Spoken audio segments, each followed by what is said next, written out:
Good evening, wrestling fans, and welcome to this week's episode of Allstar Wrestling. I'm Herb Simmons, and yes, it's great to be back in the studio. I want to thank each and every one of you who has been checking on me. I've been under weather, as our good friend Brian has been telling you week after week, and I want to thank him and our SICW Classic champion, the Big Texan, for their show last week. One of the best rated shows so far. So the champion come on, and people really enjoyed that. But I'm back, and we've got a lot going on, and 2023 is winding down. And like I said, it's been a great year. But my guest tonight is somebody that's no stranger to having big years in the business. Not only has he grew up on wrestling, he's worked it, he's talked it, he's walked it, he's done every bit of it, and now he leads that train. And when I talk about the train, I'm talking about none other than the night train. My guest tonight, Mr. Gary Jackson. Gary? All aboard the night train, Mr. Herb. How you feeling, sir? Fine. I'm glad that you was able to take time out of your busy schedule and hop off that train and join me here in the studio, because, you know, when I talk about a young man who grew up a wrestling fan in St. Louis, I'm not exaggerating that, am I? No, sir. I was right there on the living room floor like everybody else, looking at wrestling at the Chase, and now, you know, I'm part of wrestling. So, and it's a pleasure to be part of wrestling, and a pleasure to be sitting here talking to the great Herb Simmons, the great promoter for SICW. Well, and you know, and a lot of our fans who follow us each and every week and come to all of our shows and have been for soon to be next February 51 years. A lot of their parents or grandparents have followed us, so they remember what the Night Train did back in the day. And you started off, you got that name, the Night Train, later on in your career by the late great Bruiser Brody. The late great Bruiser Brody. You know, I can't say enough about him, for this guy to take the time out of his busy schedule. When I said busy, King Kong Bruiser Brody traveled all over the world. And for a guy just to take the little bit of time out of his schedule and say, hey, I like that Gary Jackson. I got a nickname for him. Why don't we just call him Night Train and see where it goes? And that's just been a great honor and a great pleasure to get that name. Well, and prior to that, of course, while we're talking about some of the greats, Bruiser Brody, you know, I'd be missed to not bring up our late great friend Larry Matisek, who was your great friend, and he's kind of the one that got you more involved in some of the wrestling that took place at the Key Auditorium, and so I think a lot of your career, I think it'd be fair to say that Larry kind of helped open them doors for you. You know, Larry was great. A lot of times, you see the people out in front of the cameras, but for the best part of anything, the best people are behind the cameras to make sure everything is going the way it's supposed to be. And Larry Matisek was the guy who made all this happen. Well, and of course, as you and I both know, and a lot of the fans watching us here tonight know that Larry was the protege of the late, great Sam Muchnick, who was an NWA president off and on for over 41 years, ran that office right here out of the St. Louis. And, you know, everybody always said you never made it big in the business until you made it to St. Louis. And I know you've heard that before. You know, that is so true. When my career started, you know, I started here locally, you know, went to Kansas City. But getting back to what you just said, a lot of guys I met down the road got their start right here in St. Louis, and I was right at the Key Auditorium or the arena looking at these guys perform. And I tell you, man, once you get hooked, you're hooked. Well, and you know, I've told the story many, many times that when you first started coming to wrestling at the Chase, you weren't old enough to get in. And thanks to your mother's friendship with the late, great Mickey Garagiola, yes, he used to help get you in the back door. Yep. You know, he told me, he said, you know, I used to bug my mother. She worked at Ruggieri's restaurant on the hill, and Mickey was a full-time waiter there. And he told my mom, he said, look, send him up there when we do the taping and tell him to come to the side door, and I'm going to get him in. And I have not looked back since. No, and you live by that model that from the day you first started in the business, you've always got your gear with you, never leave home without it. Yeah. When you go down there to the Kiel Auditorium, just kind of hanging around, and if they needed somebody to throw in there at the last minute, you were always prepared, weren't you? Yes, sir. And I tell people that story for a reason because there's a lot of great wrestlers here in St. Louis. A lot of them are a lot better than me. But what I did was I always had my gear in my car. I was ready to go. I was ready to always step up to the plate. And, when you do that, you basically giving yourself the opportunity to make it. So that's exactly what I did. Wherever I went, whether it was local here in St. Louis, whether in Chicago, whether I went to Detroit, wherever I went to visit people or whatever, I always had my gear in the car. And I was always checking the local posters, the local scene to see if they have any wrestling shows while I was in that town. Well, and Gary, I think that it's worth mentioning also that you have not only wrestled in St. Louis throughout your career, but you've been all over. You wrestled in Texas, you wrestled all over down in Memphis, like you said, out in Kansas City for when Bob Geigel was running and Harley Racing and was running out there. So you haven't just kept yourself focused on one area. You actually had road trips. You went out there, and that's how you kind of planted the seeds in all these other territories, and I think that's what's been successful for you. When you're out there on the road as a youngster, man, it is a very learning process. And I had some great teachers. I had the great Bob Orton in front of me. I had Rufus R. Jones in front of me. I had Hacksaw Butch Reed. I had Rocky Johnson. Dusty Rhodes. I had, just a lot of those names. And I'm saying was they was out there on the card. I was doing the undercard, but I was learning from those guys, man. And it was great. It was just something about being out on that road, being in that camaraderie with the guys. It's a feeling that I can't explain, Well, and with all that traveling, because like I said, you wrestle for WWF, WWF, you worked for WCW, Memphis Wrestling. Yes. But you've always maintained St. Louis as your home base. And SICW, you've been with us now since it seems like 3 days older than dirt. Yeah. And you've had the opportunity to go and work at other promotions, but it seems like you've always made St. Louis and SICW your home base. Well, I look at it like this, Herb. St. Louis is centrally located for us, driving, Memphis, Kansas City, Chicago, Nashville, and places like that. And that's a good thing about being right here in St. Louis, is centrally located. Anything else, of course, I get on a plane and go. But for the most part, just being central based is good. Sometimes I might have a little bit more long trips down to Atlanta or maybe Detroit. But for the most part, though, I was in a good city to be centrally located. Well, and as we talk about, each year you go out to Cauliflower Alley, the organization. It's close to both of us, and we really appreciate it. And I've been out there with you now several times, and you get off of that plane and you get to the hotel, and you've got people coming up to you that know you, that's seen you out there. How does that make you feel? It makes me feel great. I always tell people, hey, I'm no star. I'm just a big kid having fun. And when you go to the godfather of all conventions, the CAC club, if you're not a wrestler and you don't belong to CAC, shame on you. But going to CAC is great. You get to network with a lot of names, whether they just started or whether they've been established. You got the established names out there. You had Terry Funk, Dory Funk, Mark Henry. Last year we had the Nasty Boys. Rey Mysterio. Yeah, Rey Mysterio, Jeff Jarrett, Jerry Lawler. The year before that, before Jeff Jarrett, father passed away, Jerry Jarrett, he was out there. The female stars, we had Mickey James was out there this year. CM Punk. CM Punk was right next to our table. It's just great, man. It's and by the way, it's open to the fans. It's not just. You don't have to just be a wrestler. Yeah, you can be a fan and help support the organization. Come on out there, get your membership, whether it's a lifetime or a one-year membership, and just come on out there and have a great time, man. It's just great. Yeah, it's a great organization, the Cauliflower Alley Club. But check them out on the web, and it's got the application on there. Simple to fill out, very reasonable, and become a part of that great organization like we are.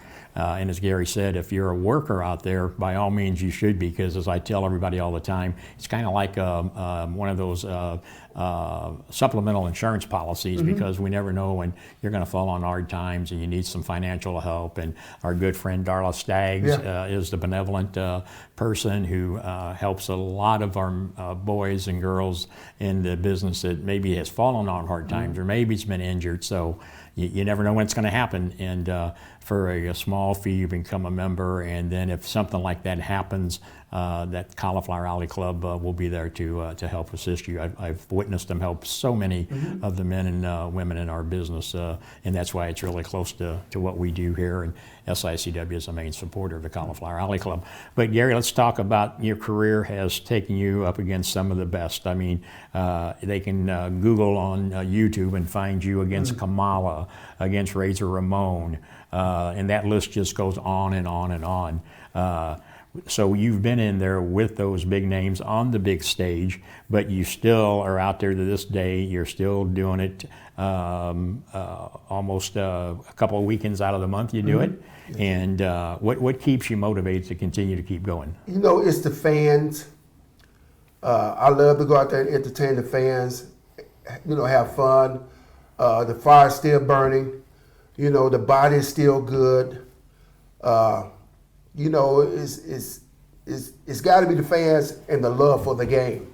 I mean, I eat, sleep, walk, and I talk wrestling all the time. So, for me, it's still in my heart. The fire's still burning, and just those great fans that come out to support us day in and day out. Well, I know there's times that you'll, in your spare time, you'll call up and say, hey, you've been doing some research and you want to know about this wrestler or that wrestler. Had I ever had the opportunity to work with them or have them in? Same way you used to do with Larry. You and Larry spent hours and hours on the phone going over the business. And I think you'd agree that getting that kind of advice from Larry was next to none. Yeah, actually, Herb, now that I think about it, you actually got me ready for the next level when we did the big show with Bruiser Brody and Abdullah the Butcher. After watching that match and getting involved with that at the end, it made me realize this is what it's all about. This right here. Actually, now that I think about that, Herb, you actually got me prepared to say, yeah, I want to go to the next level. Yeah, and I remember that that match as if it was yesterday at the Dupo High School, and it was 2,200 fans in that gymnasium, and what a card we had, and the main event, Bruiser Brody against Abdullah the Butcher, and of course, for those of you who have watched those type of matches between those two, know it ended in a brawl, and Gary and the whole locker room came out, and I think you got introduced to a wall a couple of times, and to think that's what got you ready for the next level. You know, it may sound crazy, but you know, those are the teachers that I'm talking about. When you get in situations like that, either you're gonna stay in or you're gonna get out, because those guys, they'll put it on you. So after that show was over with, I'm like, this is what it's all about. Yeah. I mean, this is what it's all about. Well, you know, and you used to make frequent trips up to Windy City up in Chicago with Ron Powers and Danny Boy and all these other guys that worked around here locally. So, you know, those are the guys that knew what road trips were all about also. And you enjoyed it up there working for Sammy and those guys, didn't you? I mean, it was great to be able to have the opportunity to take road trips.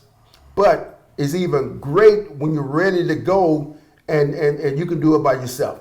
Again, this comes back to me telling people all the time, give yourself an opportunity to make it, even if you got to take these road trips by yourself. Well, and you've made plenty of them. I remember you telling me that. But let's talk about somebody who you have had numerous battles with, and that's a guy that goes by the name Attila Khan. What can you tell our viewers, the bad and the good about a guy like Attila Khan?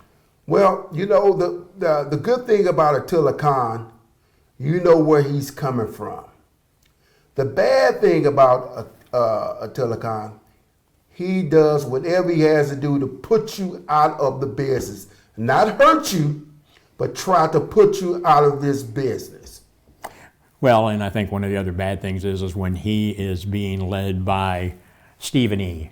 I think that's just double the trouble. And the reason why I bring this up, because on January the 13th, we're going to kick off 2024 at the Belle Claire Fairgrounds in Belleville, Illinois. And the main event that night, as you well know, is going to be Attila Khan taking on none other than you, the Night Train, Gary Jackson.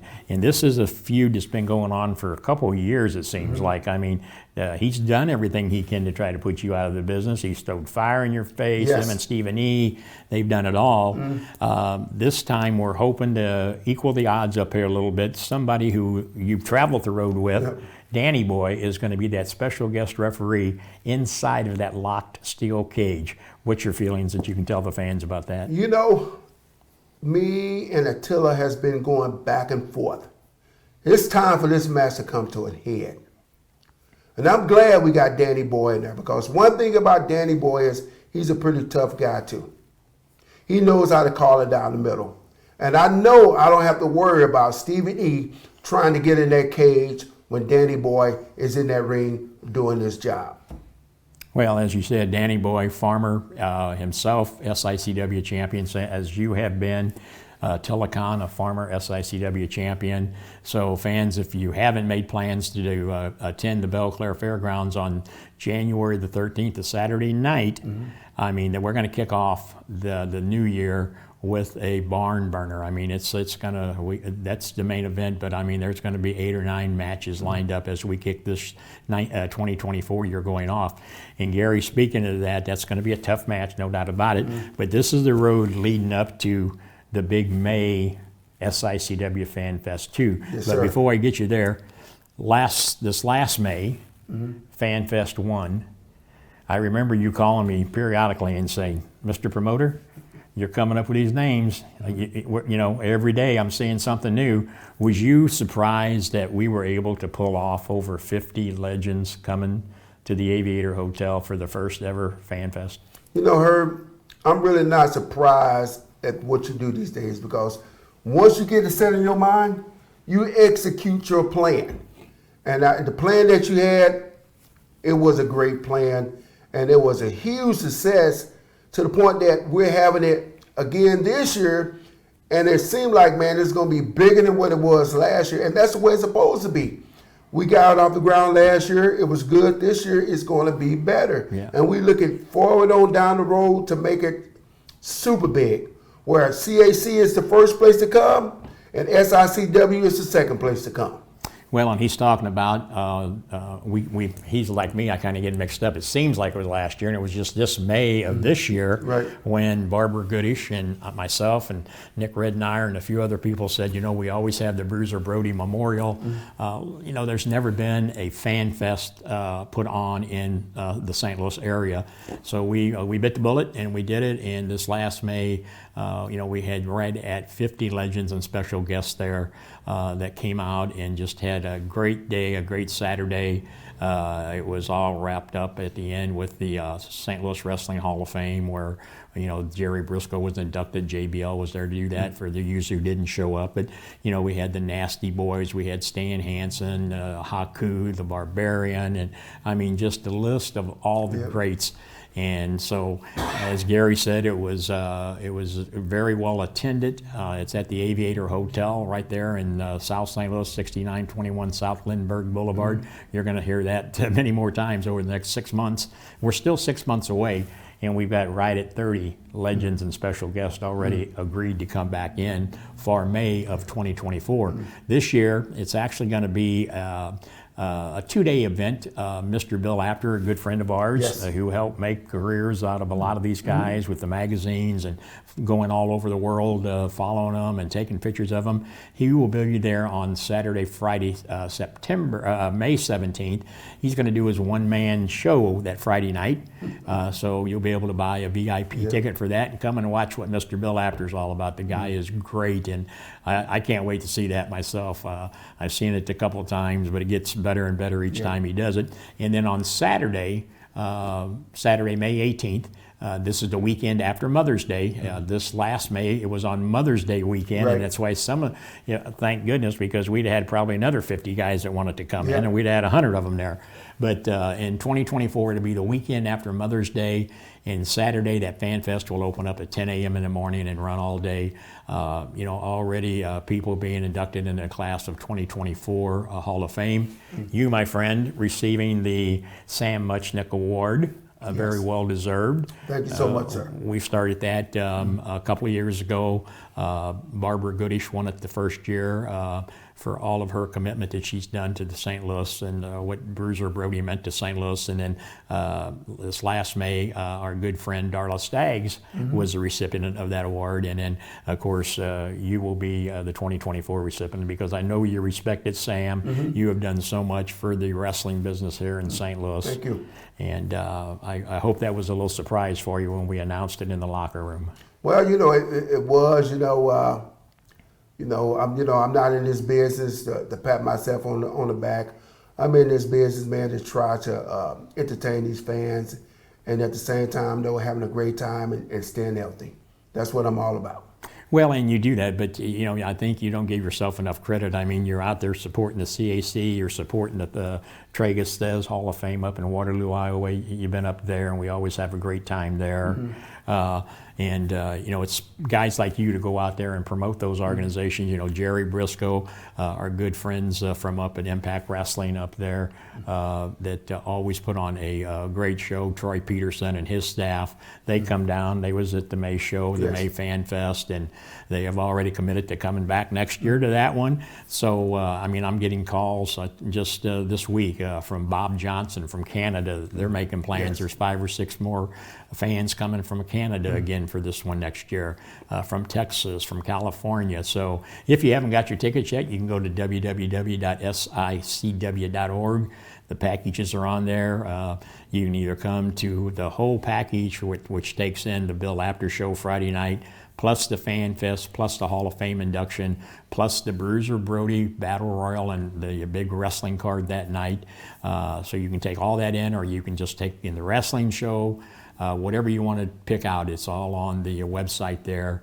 You can go on and buy your tickets, and that day you'll come in and there'll be a package there with your armbands on, and you go right in and start having fun. And I think you'll agree last year it was flawless. It was. It was great. It was fans all over the place. It's, I can't describe the feeling. You just got to be there to understand what we're talking about. And, I hope everybody who's listening to us, put that down on your schedule. Have the time to come out and meet the future stars, the former stars, and just network with people in general. Come as a visitor, but leave with friends. And just have a good time. Right. Well, I know you've been keeping track of the names that we've been announcing already for 2024. And we've talked about a few of them. Just this week alone, we announced Abdullah the Butcher. Yes. Is going to be there with us. But, we got Dr. D. David Schultz, a good friend of ours. B. Brian Blair, President CEO of the Cauliflower Alley Club, is going to be there. Yeah. Rock and Roll Express. Okay. People like that. So that list is just going bigger and bigger. It's growing every day. We got some of the Glow Girls that are going to be joining us. So we're going to be posting them up shortly. Cowboy Bob Orton Jr. being inducted into the St. Louis Wrestling Hall of Fame in 2024. His father was on the first wrestling card in 1959 at the Wrestling at the Chase. So, but all the commitments that he's done and all the accomplishments that Bob Orton Jr.'s done, he deserves to be in that St. Louis Wrestling Hall of Fame. And there will be a few other inductions coming down. One for sure, Harold Koppler, who was the gentleman who made the deal with Sam Muchnick on the airplane to bring Wrestling at the Chase to us in 1959. He's being inducted in, and his grandson, Bob Koppler, will be there to accept the award on behalf of his grandfather. So a lot more surprises are coming for that big SICW Fan Fest 2 on Friday, May 17th and May 18th of 2024. But Gary, before then, January the 13th, what can our fans expect to see at the Belle Claire Fairgrounds in Belleville, Illinois, in that steel cage match? Well, when what I'm planning on doing is getting there and giving it 110%. Uh, I mean, if I can't describe how I feel about going into that cage, except when I get in there, I tell her it's gonna be me and you, 2 men in, 1 man that's coming out, and I don't mind getting busted up in that cage. I don't mind getting broken bones in that cage, because it's all about what you tried to do to me. You tried to put me out this business forever. You used the spike on me. That wasn't good enough. You threw some flames in my face. That wasn't good enough. I have came through two of the toughest things you tried to do to me. That was to give me the spike and give me the flame. Neither one stopped Gary Night Train Jackson. Well, fans, I got to tell you, if you don't think the train isn't going to be rolling into the Belclair Fairgrounds on Saturday, January the 13th, you can hear it in his voice. He's fired up. The engine is full steam ahead as it gets into Belleville, Illinois. And what we're going to do right now is we're going to take you back and show you just a few clips of what he just talked about, how Attila Khan and Stephen E. has tried to put him on the shelf, but the engineer of the train ain't having any part of it. So take a look at this, and then we'll be back. 10 minutes down.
Have expired. 5 minutes.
It's back May 17th and 18th. SICW Fan Fest 2. Tickets available at SICW.org. Meet the stars of professional wrestling. Up close and personal. Wendy Richter, Tito Santana, Steve Kern, the Mouth of the South, Jimmy Hart, Haku, Coco Beware, Cowboy Bob Orton Jr., Leilani Kai, Tim Storm,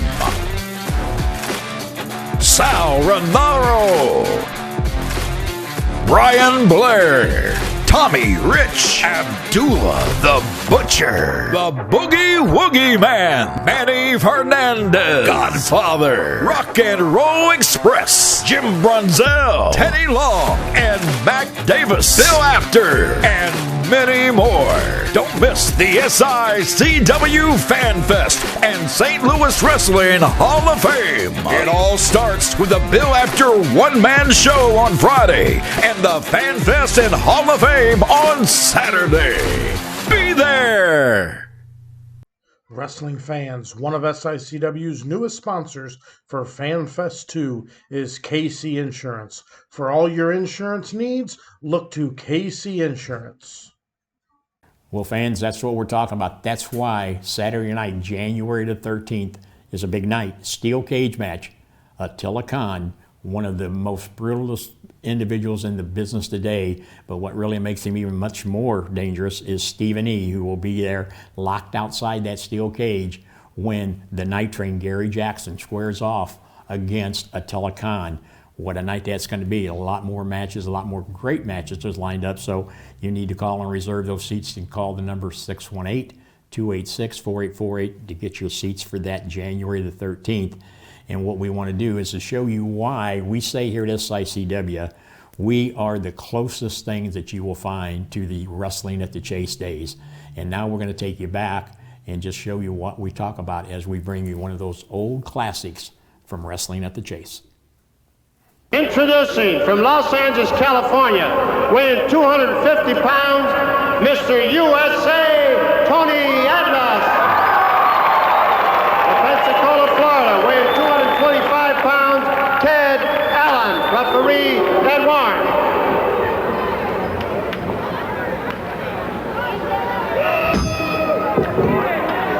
Mr. USA, Tony Atlas. Is there any bigger star? There are some as big, but I don't think you find too many bigger, and it's certainly a great honor to have Tony Atlas here on St. Louis Wrestling. Atlas, of course, did win the Mr. USA bodybuilding contest. It doesn't take you long looking at him to know why.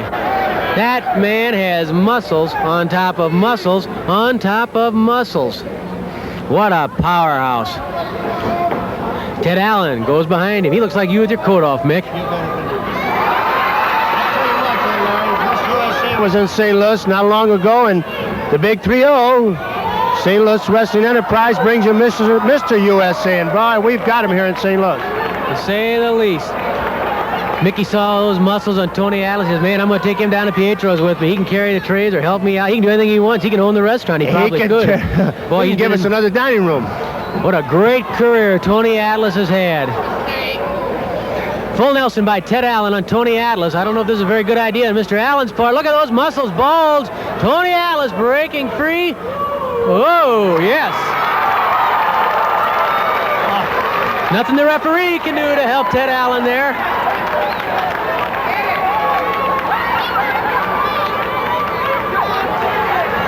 Tony Atlas. Ted Allen has a real problem here. Not that it can't be conquered. Nobody is indestructible. Everybody can be beat. Professor Toru Tanaka is saying that about King Kong Brody. He's pointed out before, he says, everybody in St. Louis, everybody in the world, they think that King Kong Brody is indestructible. But Professor Toru Tanaka, and you know what's happened between them before, Professor Toru Tanaka intends to prove to everybody in the wrestling world next Friday night at the Checker Dome that King Kong Brody can not only be beaten but destroyed. He intends to use those chops and those kicks on King Kong Brody, but you know King Kong Brody. Somebody says, hey, let's fight. Brody doesn't back up. Not from anybody. One of the things that has often goaded and has often bothered King Kong Brody over the years, and particularly in recent months, is the fact that he felt people were trying to bury him in tag matches and not give him the opportunities that he deserved. But certainly against Toru Tanaka, an international star, he has that opportunity to prove that he can take on anyone. He has a caliber opponent that he wants. He'll have plenty of people here that'll give him a tough battle. So King Kong Brody certainly has his work cut out, most particularly next Friday night at the Checker Dome against Professor Toru Tanaka. The referee dives in, gets a count of 1 on Ted Allen. The arm stretched by Tony Atlas. That Atlas, what an impressive looking athlete. Certainly a case where a picture's worth 1,001 words. Whoa! Ted Allen bench press right off and nearly out of the ring. He comes in here, oh, and he gouges the eyes of Tony Atlas. Ted Allen going after the eyes of Tony Atlas. Atlas staggered, blinded. Ted Allen pounding on that muscular back of Mr. USA, Tony Atlas. Allen flails away, but Atlas fighting back. Tony Atlas drops Ted Allen. A double punch. Tony Atlas puts Allen down. Headbutt by Tony Atlas on Ted Allen. Flying elbow drop by Atlas. Giant head drop, headbutt rather, to the side. And I have to tell you, Ted Allen, he learned that if it comes to a fight, Tony Atlas has some answers himself.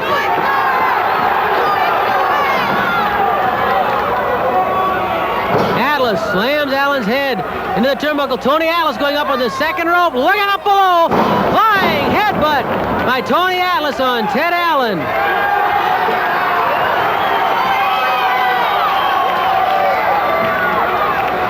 Tony Atlas grabs Allen. Uh-oh! Look out below! Giant body slam by Tony Atlas to the air. Giant splash by Atlas. Atlas covers Allen, and Mr. USA has a victory. Tony Atlas, the giant slam and the giant splash. What an impressive victory by Tony Atlas. Let's make it official and hear from Mickey Garagiola. In 4 minutes and 29 seconds with a giant splash, the winner, Mr. USA, Tony Atlas. The opening bout, a 1 fall with a 10-minute time limit. Introducing from St. Joseph, Missouri, weighing 253 pounds, Bruce Reed. From Dunlap, Kansas, weighing 257 pounds, Bobby Jaggers. Referee, Eddie Smith. Bobby Jaggers opposes Bruce Reed.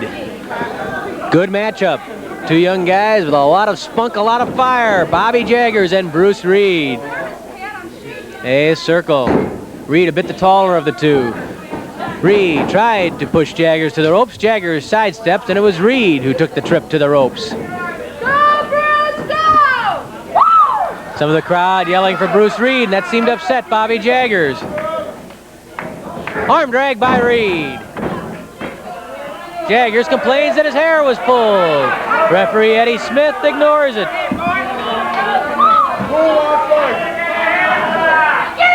Bruce Reed, all sorts of power there. You talk about a package of muscle, boy, that's what Bruce Reed is. And he can move, he can move.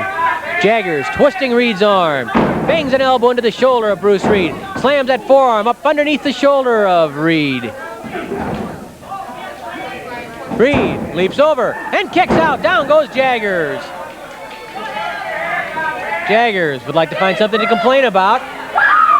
Really can't. Couldn't get to the hair, not from that position. Reed's a big man, but his arms aren't that long, I'll guarantee you. Side headlock by Jaggers. Spinning off that headlock into a hammerlock. Nicely done. Good counter by Bruce Reed. Jaggers goes to the ropes. Come on if you want to box, says Bruce Reed. Short-tempered Bobby Jaggers prepares to come to grips and does come to grips with Reed. Again, twisting that arm over. Reed countered. Oh, he flung Jaggers down to the mat, and then with a leg drop into the arm, it's Bruce Reed with an arm lock on Bobby Jaggers. He really flipped Jaggers there. Shows you the power he has. It was like snapping a towel or snapping a type of cable or something, the way he snapped that arm of Jaggers and put Jaggers down. Look at that physique on Bruce Reed. Bulging muscles. Think all the hours, those lonely, hard, sweaty hours in the gym, pumping the iron, lifting weights to develop that type of physique, that type of power and muscle.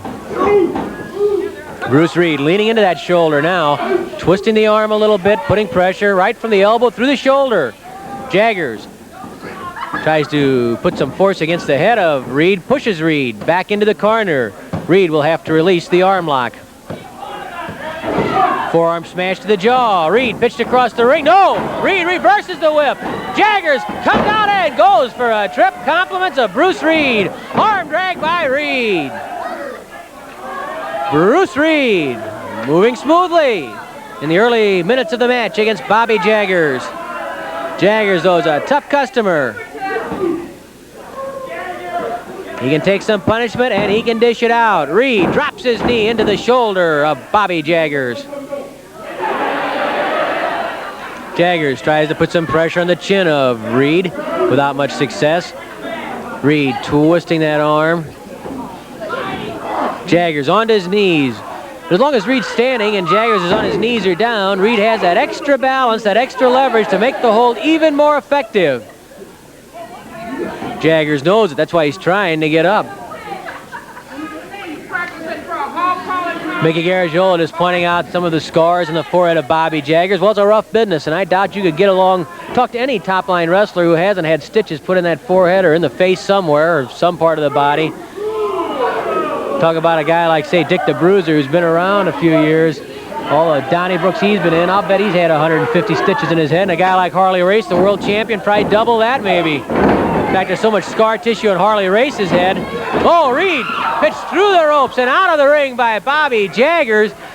Reed trying a flying tackle. Jaggers sidestep, clouded Reed in the back and knocked him right through the ropes and out of the ring. Bruce Reed trying to regain his bearings outside the ring. He has a count of 20, and he's taking his time getting back up there. There's Jaggers to grab him and snap that throat into the top cable. Bobby Jaggers on the attack against Bruce Reed, banging away with knee drops into the midsection. Reed on the apron. Jaggers stomping on Reed, kicks him off the apron and down to the floor. Bruce Reed again knocked out of the ring by Bobby Jaggers. Remember, the count outside the ring on the floor is 20. On the apron, it's 10. Eddie Smith making the count.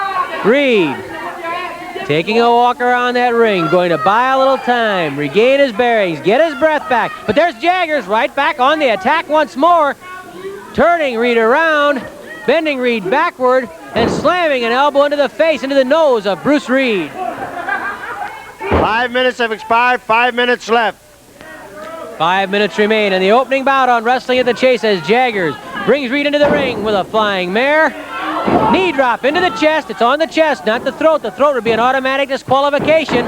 At 2, Reed gets those shoulders up. A kick to the head from Bobby Jaggers. Jaggers has put Reed into trouble. Reverse neck breaker. The reverse neck breaker by Jaggers. This could be it. Count of 2 on. No. Reed powers his way out of it. Jaggers quickly back on top of Reed with a front face lock, but Bobby Jaggers came very, very close right there to knocking off Bruce Reed with the reverse neck breaker. Good thing for the muscle there. That's what got Reed out of that cradle after the reverse neck breaker. Eddie Smith keeping a close eye on the throat of Reed, wants to make sure that Bobby Jaggers is not strangling. And as usual with this fine crew here, you get a good close look at the action right on top of it, literally. Get any closer, you can check the bridge work on Bobby Jaggers. You can get in there and referee almost. Jaggers pulling back on that head. The reverse neck breaker was very effective for Jaggers. And if he can keep the pressure on the neck of Reed, maybe a second reverse neck breaker could spell doom for Bruce Reed. And it could spell victory for Bobby Jaggers. Jaggers smiling, he's happy. Match is going his way. Another knee drop to the jaw and into the chest. It was not on the throat. The referee indicating as much. Knee drop again, off the throat. Jaggers covers Reed. Count of 2. And I mean, he came within about 2.5 of being pinned right there. Flying mare by Jaggers. 3 minutes left, 3 minutes. 3 minutes remain between Bobby Jaggers and Bruce Reed. 3 minutes or less. And the way things are going right now for Bruce Reed, he's going to have to turn it around because he's getting himself into some trouble right here. It all started when Jaggers sidestepped a flying tackle by Reed, clouded Reed in the back and knocked him out of the ring. From that point on, it's been all Bobby Jaggers. Eddie Smith again, keeping a close eye on things. Checking the response of Reed. Reed, though, still in it. He's groggy. He's got that head pinched together, the chin forced forward into his own chest by Bobby Jaggers. Jaggers is strong. Maybe his physique is a little bit different from that of Bruce Reed, but don't let it kid you. He's a strong man. He's 255 pounds. You don't push somebody like that around, I'll guarantee you. Reed up to his feet, throws an elbow into the stomach of Bobby Jaggers. Flying tackle. Reed's got guts. He goes that flying tackle again. A second one drops Jaggers. Oh, Jaggers was waiting and catches Reed with a knee lift into the abdomen. Bruce Reed caught with a knee lift into the midsection by Bobby Jaggers, and again, Reed is in some trouble.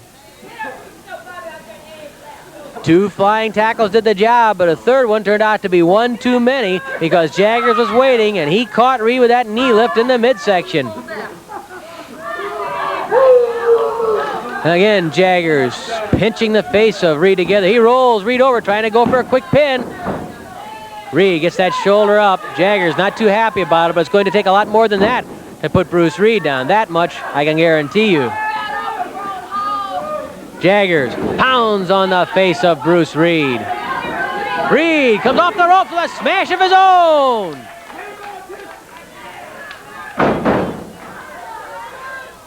One minute left, 1 minute. Jaggers again scores the punch to Bruce Reed. Jaggers grabs Reed, whips him into the ropes, catches him coming off, jackknife and cradle by Reed. Count of 1, count of 2, and Jaggers gets that shoulder up. Jaggers surprised by that jackknife and cradle of Bruce Reed. Jaggers lifts Reed to the air for a body slam by Bobby Jaggers. Jaggers lines Reed up. Flying elbow drop, but Reed rolled away. Reed rolled away, and the flying elbow drop of Bobby Jaggers was foiled. An elbow smash to the neck by Bruce Reed. Reed with a small package, the front rolling cradle. Count of 1, count of 2, and Jaggers pops the leg out and gets the shoulders up. Jaggers goes right for the eyes of Reed.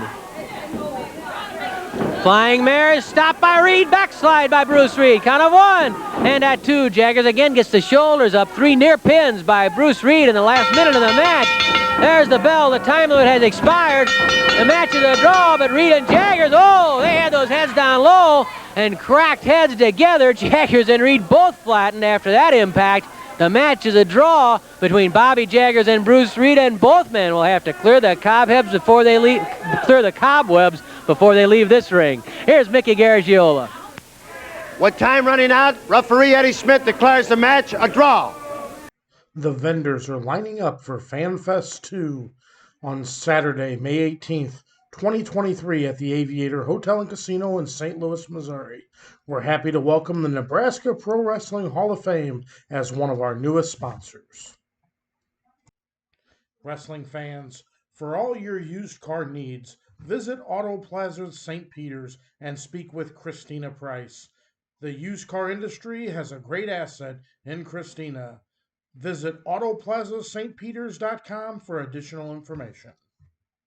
There you have it, fans. One of the great classics that just keeps the fire burning inside of us, keeps that engine moving along. Mm-hmm. Wrestling at the Chase, as we said earlier on, the Chase was the place everybody wanted to come to St. Louis and work for Sam Muchnick in the Chase Park Plaza Hotel or at the historical Kiel Auditorium or the St. Louis Arena.